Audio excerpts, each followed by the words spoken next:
साथियों नमस्कार। पंचांग देखना सीखे तथा ज्योतिष बने चैनल में मैं आप लोगों को हार्दिक स्वागत करता हूँ। साथियों, बहुत अच्छी बात है कि आप लोग हमारे अपलोड किए हुए वीडियो को बहुत ध्यान से देखते हैं और लाइक करते हैं तथा शेयर करते हैं। मैं ये हमेशा प्रयास करता हूँ कि आप लोगों को अच्छी से अच्छी बातों को आप लोगों के सामने रखूं और आप लोग उसको समझें और अपने जीवन में उतारते हुए लाभ लें।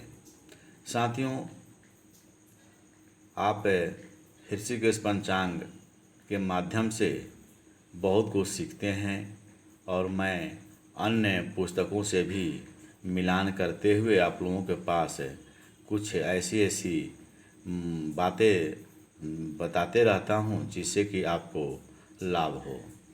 आज मैं इस पंचांग के माध्यम से और विशेष अन्य पुस्तकों से एक ऐसी बातें आपके सामने ला रहा हूँ जो आपके लिए बहुत ही कारगर होगा।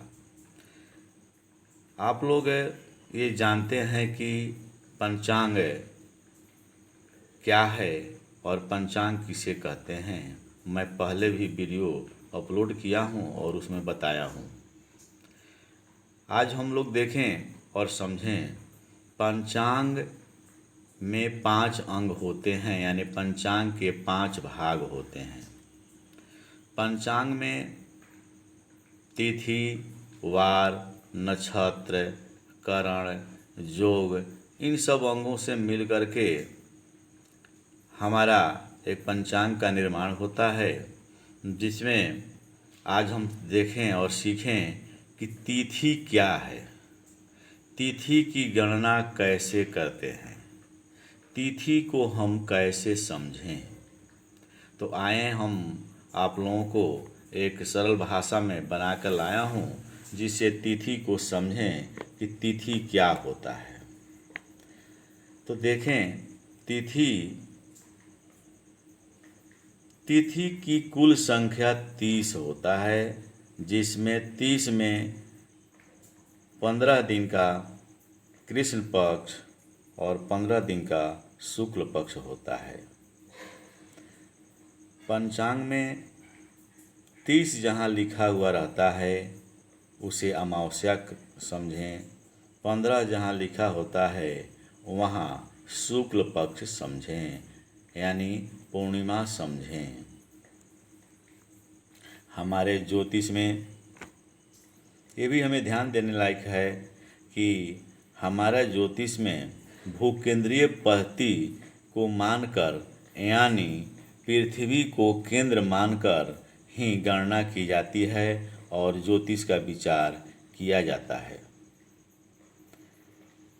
तथा चंद्रमा की गति तिथियों का निर्धारण करते हैं। और आगे समझें, चंद्रमा पृथ्वी को एक चक्कर लगाने में 360 डिग्री का समय लगाता है, यानी पूरे भचक्र, जैसे यहाँ देखें पूरे भचक्र माने एक पूरे ब्रह्मांड समझें। इसको तिथि जो है, जो भ्रमण करता है, वो तिथि इस प्रकार से 15 होता है, यानी यहाँ से शुरू होता है समझें तो यहाँ तक 15 होता है, फिर यहाँ से शुरू होता है यानी यहाँ अमावस्या समझें, और उसके बाद इसी तरह 15 से 15 चलते है तो यहाँ पर फिर आता है तो पूर्णिमा होता है। इस प्रकार घूमते हैं 30 दिन में 360 डिग्री में एक चक्कर लगाता है, यानी इसको हम लोग बांटेंगे तो 360 भाग 30 यानी 30 तिथि होता है, इसलिए 360 डिग्री में 30 का हम लोग जो भाग देंगे, यानी समझें यहाँ पे तो हमारा 12 डिग्री आएगा, अर्थात एक तिथि का मान 12 डिग्री होता है। उसी प्रकार 30 तिथि को जब हम गुणा करते हैं 12 से तो 360 हो जाता है, अर्थात 30 तिथि को 12 से गुणा करने पर 360 हो जाता है। यानी पंचांग के अनुसार, चंद्रमा की गति के अनुसार हमारा एक वर्ष 360 दिन का होता है। वही अंग्रेजी के तिथि के अनुसार, यानी जनवरी, फरवरी, मार्च, अप्रैल इत्यादि तिथि महीनों के अनुसार 365 दिन 6 घंटे 22 सेकेंड का एक वर्ष होता है। उसी तो आगे देखें, यानी अर्थात चंद्रमा व सूर्य 180 डिग्री पर हो तो पूर्णिमा, चंद्रमा व सूर्य बराबर डिग्री पर हो तो अमावस्या। यानी जब एक यहाँ पर चंद्रमा हो तो और यहाँ पर सूर्य हो तो 180 डिग्री की दूरी हो जाता है। तो 100, जैसे मैंने आप लोगों के सामने लिखा है कि 180 डिग्री पर यदि हो चंद्रमा और सूर्य तो पूर्णिमा होता है, और यदि बराबर डिग्री पर हो तो अमावस्या हो जाता है।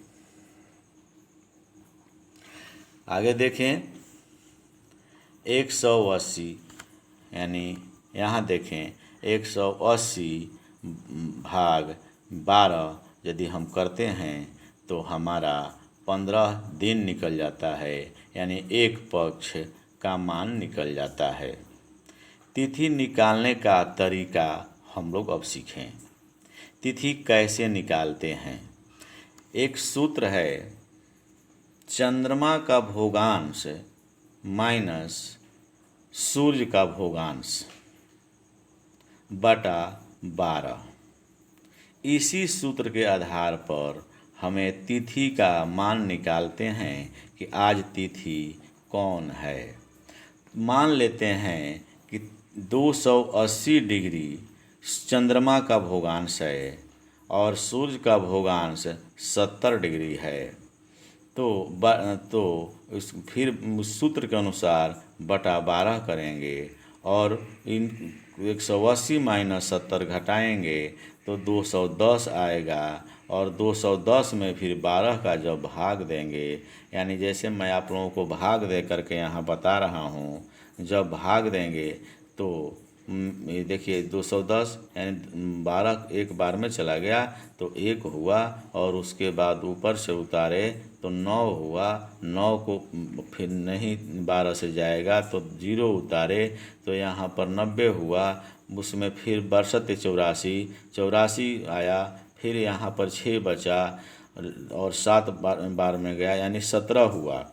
अर्थात यानी इसको नियम है, जब हम जानते हैं कि 15 दिन का एक पक्ष होता है, एक पक्ष होता है, तो 17 में जो शेष मेरा आया हुआ है यहाँ पे, शेष में से 15 घटाएंगे तो 2 होगा, अर्थात कृष्ण पक्ष का द्वितीय तिथि है। इस प्रकार तिथि की गणना हम लोग करते हैं। साथियों, यदि मेरा चैनल को सब्सक्राइब करना चाहते हो, यदि आपको वीडियो ये अच्छा लगा हो तो कृपया सब्सक्राइब करें और बेल आइकन की घंटी को प्रेस करें। धन्यवाद।